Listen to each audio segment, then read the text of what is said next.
Good morning, everyone. We are continuing on in our series in the book of Genesis. We had left off in Genesis chapter 35. I hope that you had read the rest of that because it kind of ends with a pretty significant event, which we're not going to spend much time on, which is the passing of Isaac. And with the passing of Isaac, just like with the passing of Abraham before, you have a genealogy. And the genealogies often start with the child that's outside the covenant before the genealogy continues on with the child that's within the covenant and then follows their life story. And so just after Genesis 35 ends, we start Genesis 36 with a genealogy of Esau. And we'll just say a few words about that, but we're going to focus our attention on the beginning parts of the story of Joseph. And so we'll start reading from Genesis chapter 37, and we'll just go from 37 until verse 11. Jacob settled in the land where his father had lived as an alien, the land of Canaan. This is the story of the family of Jacob. Joseph, being 17 years old, was shepherding the flock with his brothers. He was a helper to the sons of Bilhah and Zilpah, his father's wives. And Joseph brought a bad report of them to their father. Now Israel loved Joseph more than any other of his children because he was the son of his old age, and he had made him a long robe with sleeves. When his brothers saw that their father loved him more than all his brothers, they hated him, and they could not speak peaceably to him. One day, Joseph had a dream, and when he told it to his brothers, they hated him even more. He said to them, "Listen to this dream that I have dreamed. There we were, binding sheaves in the field. Suddenly my sheaf rose and stood upright. Then your sheaves gathered around it and bowed down to my sheaf." His brothers said to him, "Are you indeed to reign over us? Are you indeed to have dominion over us?" So they hated him even more because of his dreams and his words. He had another dream, and he told it to his brothers, saying, "Look, I have had another dream. The sun, the moon, and the 11 stars were bowing down to me." But when he told it to his father and his brothers, his father rebuked him and said to him, "What kind of dream is this that you have had? Shall we indeed come, I and your mother and your brothers, and bow to the ground before you?" So his brothers were jealous of him, but his father kept the matter in his mind. So picking up with just a few thoughts on Genesis chapter 35. Isaac passes away, and so we have the genealogy of the child that's outside the covenant. And genealogies aren't the best of reading narratives. It's pretty dry, and some people just wonder, why is it even there to begin with? But apparently it was important enough for them to record it, and so important that many, many years later, they decided to have a sequel to this. And this genealogy shows up again in First Chronicles chapter 1, verse 35 to 42. And if you really want to break your head, you can see all the interesting differences that show up between these two genealogies. But for all practical purposes, it's just a re-narration of the genealogy of Esau. And it was apparently important enough that they included here because of who Esau ends up becoming. Remember back when they were about to have these twins, Esau and Jacob, and they were wrestling within the womb, and the prophecy was that there are two nations within your womb. And it's true. Esau would go on to become the nation of Edom. Edom will show up as a player later on in the Bible, but Edom as a metaphor, or as a literary device, or as a type, they symbolize the enemies of Israel. They're the twin brother that's constantly elbowing the younger brother and making trouble for him. There are different prophecies, and even you have the prophecy of Isaac himself, where it says that Esau would end up serving Jacob. Paul, in the New Testament, in Romans, he points out Esau as a kind of metaphor for how God chooses who he wants to choose. Esau I hated, Jacob I loved. He chooses one and he does not choose the other. There's another interesting New Testament insight that we get that we probably may have missed out on unless you spend quite a bit of time learning the background. The nation of Edom eventually kind of disappears around the New Testament, before the New Testament time arrives. And that region ends up being called Idumea. And from this group of people that ends up kind of being combined with the area or the region of Judah, from there you get a character named Antipater or Antipater. And that name might not sound familiar, but his son's name will be familiar. His son is Herod the Great, and he was a descendant of the Edomites in a sense. And this is why, the Old Testament is so important, that it gives so many more nuances and layers to why Herod was so intent, not on finding the king of the Jews, but on killing the king of the Jews because of that constant rivalry that was there from way back in the Old Testament. But the Old Testament doesn't leave it just there. At different times in the Bible, there are these hints of how God is going to bring even Edom back into the fold. The prophet Obadiah only writes one chapter. And so whenever you quote from Obadiah, you just say Obadiah and then the verse. So Obadiah 21, in Obadiah 21, there is a sample of how God will treat Edom in relationship to Israel. And so it goes like this: those who have been delivered shall go up to Mount Zion to govern the mountains of Esau, the kingdom shall be the Lord's. The idea is that at some point in time, there's going to be a new kingdom, God's kingdom, kingdom of the Lord, and it's going to include the people of Esau, the Edomites. So somehow they're going to be combined back together. James, that is the brother of Jesus, in the New Testament, in Acts chapter 15, verse 17, he does an interesting thing here where he's obviously quoting from Amos chapter 9, verse 12. And in Amos chapter 9, verse 12, it's a clear reference here to the Edomites. But what James does when he requotes Amos 9:12, when he requotes it in Acts 15:17, he says instead of the Edomites, he uses them as a placeholder for all Gentiles. And so he says that all Gentiles will be under the name of the Lord. So it is that though Edom is against Israel, in reality, God is going to be calling Edom back into the fold, and all of them will end up being under the one name, Jesus. So Edom is going back to, Edom was going back to the gathering of the heritage of faith, as we see in the very beginning. There was this oneness, but that oneness at the Tower of Babel was centered around, let us make our name great. Well, there's going to be another oneness that's brought about, but it's brought about by a different name, not by the name of man, but by the name of Jesus. And in that point, God is going to do what he always intended on doing, which is bringing all the nations back together under him. And we see glimpses of this even within Paul, where Paul uses Esau as a metaphor for the rejected ones. Even in Romans chapter 11, he goes on to say, listen, these people are going to get grafted in. So this is a beautiful thing of Genesis chapter 36. It's important that we read it and know that it's there, because they're not a forgotten community. And God is working something through us, hopefully, to bring them back into the fold.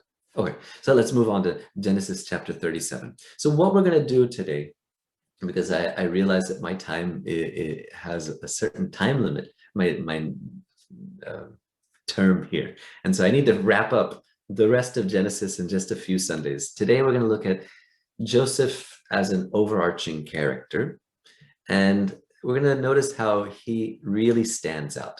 And then next week, we will look at the fall, the downward trajectory of his life. And then we're going to take a pause. And then we're going to look at the upward trajectory of his life. And then we're going to look at how everything culminates with it being set up, with the people being set up in Egypt, which is a perfect place for us to be as we start Palm Sunday. So that's the kind of mapping for us. And hopefully in that way, we're going to rush through these last chapters, but hopefully we're going to cover some of the major themes in it. Joseph stands out. Of all the biblical characters, he seems to be the most put together. Yes, he has some spoiled, brattish tendencies early on in the narrative, but he seems to get out of that. And there's no complaint really against Joseph. He doesn't really have any glaring flaws. And his life serves as quite an exceptional character, especially when you think about the rest of the patriarchs of Abraham, Isaac, and Jacob. And compared to them, Joseph it's almost like he's adopted, like he's not a part of this family. And maybe that's why he had to leave, so that he wouldn't get corrupted by this family. I don't know. But there's something beautiful about how his life is so good that it reminds us and points us towards another life that is to come, a time when there's going to be a character who is going to be perfect and who stands out against all the other characters of that day. And of course, we're talking about Jesus here. There are several, like more than several. There's like, I think one person said that there's over 100 different linking points between Joseph's life and Jesus's life. But we can't cover all of them. So we're just going to cover a few of them.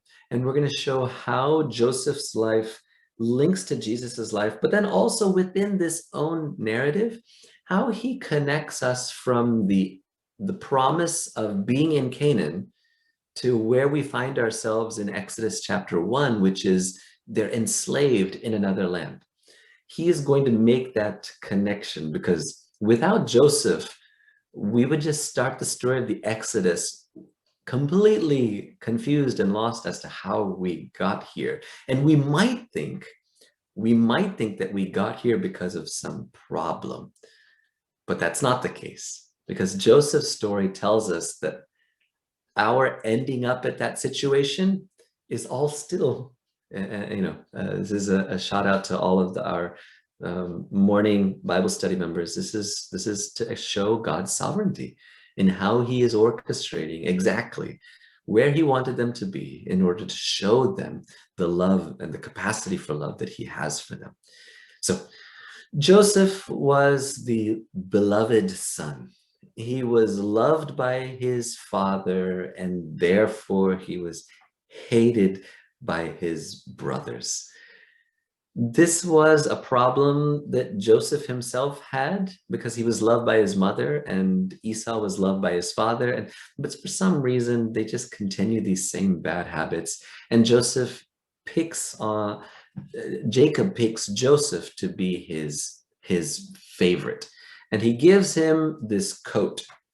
And some of our translations, older traditional translations, which stem from the Greek Septuagint translation, says a multicolored coat. But nowadays, more modern scholarship in Hebrew and other ancient Near Eastern languages has helped us to realize that perhaps this has a different nuance. It just means a long sleeve, a robe with sleeves. And there's a connotation here of it being a seamless robe. And maybe that rings a bell with you, because at some point in time, Jesus will be wearing a seamless robe. And so again, small little moments where you get glimpses of it for being foreshadowed. Now, let's look at the dreams. You have the two dreams of Joseph, and this is 2 of 6 dreams that we will have in the entire Joseph story. The first 2 stories are from Joseph. The second 2 stories are going to be from the friends that he makes while in prison. And then the last 2 dreams end up being the dreams of Pharaoh. So in these first 2 dreams, what's happening? Well, you have one grain, bundle of grains rising up, and all the other 11 grains, bundles of grains, bowing down to it. It's obviously supposed to be a picture of how Joseph would at some point be elevated and how he would be the king over even his brothers. And that part, okay. The second dream is even more. It's a bit much even for Jacob to handle, because the sun and the moon and then the 11 stars, they bow down to Joseph. Now, at one level, we can obviously see, and we can put ourselves in the shoes of Jacob and say, oh, you think that we're going to bow down to you also, the sun and the moon representing the father and the mother? There's another way of looking at this too, when you see the connection between this and Jesus's life. Look at the setting of these 2 dreams. One setting is on earth, the other setting is in the heavens. And so there's this idea of the universal reign that this character will possess. Joseph doesn't possess a universal reign. His reign is very limited and temporal and earthly. But the reign of God truly fulfills these 2 dreams of Joseph. And so you see that there is one name under heaven by which men can be saved. And you'll know that there's every knee will bow down to that one name. Joseph's story is going to echo the universal heaven and earth reign of Jesus, of how Jesus is going to be king over everything. Now, before we get to the fulfillment of that kingly reign, whether it be Joseph's or Jesus, we have to see that the Bible story, Joseph's and the entire Bible story, doesn't take us along the path that we would expect it to take us. If you had a prophecy saying that you're going to be great and successful, you would not expect that your next step would lead to your stumble.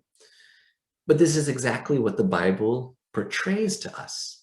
The path to becoming the king, at least for Joseph and for Jesus, is not a quick fail swoop to the top, but instead he's elevated through humiliation. Joseph ends up getting betrayed by his own brother for 20 pieces of silver.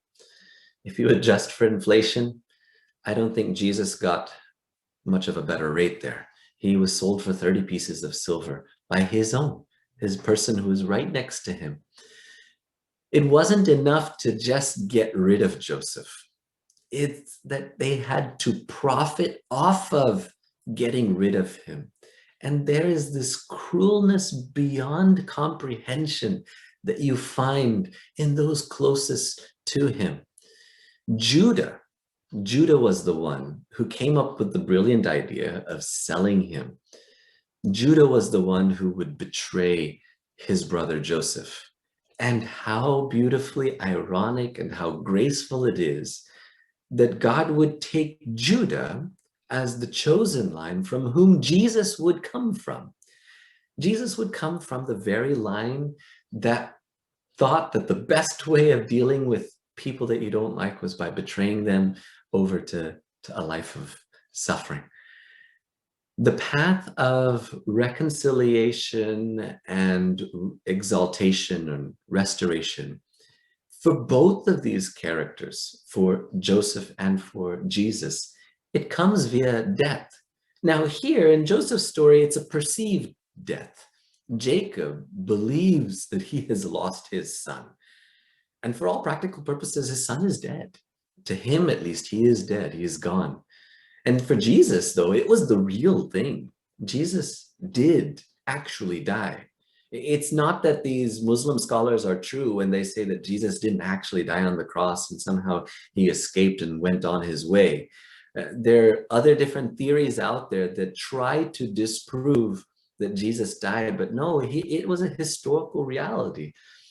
the restoration and the reconciliation and finally the exaltation, it comes precisely through that path. We're just in the beginning parts of Lent. And this is one of the themes that we have to keep reminding ourselves. You cannot get to resurrection unless there is first a death. You cannot experience glory until you first put to death your own glory and go through that kind of an experience that Jesus and Joseph went through. Look again at how both of them were falsely imprisoned. In both cases, they were faithful to God. It's interesting because when we went, when Rosh and I got a chance to go to Israel, we got to see, and there's one of several different places where they think that Jesus would have been held during that illegal trial of his. And one of the places that we saw, it really stood out because I always thought of it as being some sort of a jail cell that had a door, but it was actually a pit. There was a carved out section and they would lower the prisoner into this. And there's no way for them to get out. And they're just stuck there, helpless in this pit. And Joseph also was in a pit, hopeless. There's no way for him to get out. And he was put there by these people. But in both cases, it's not like hope was ever lost.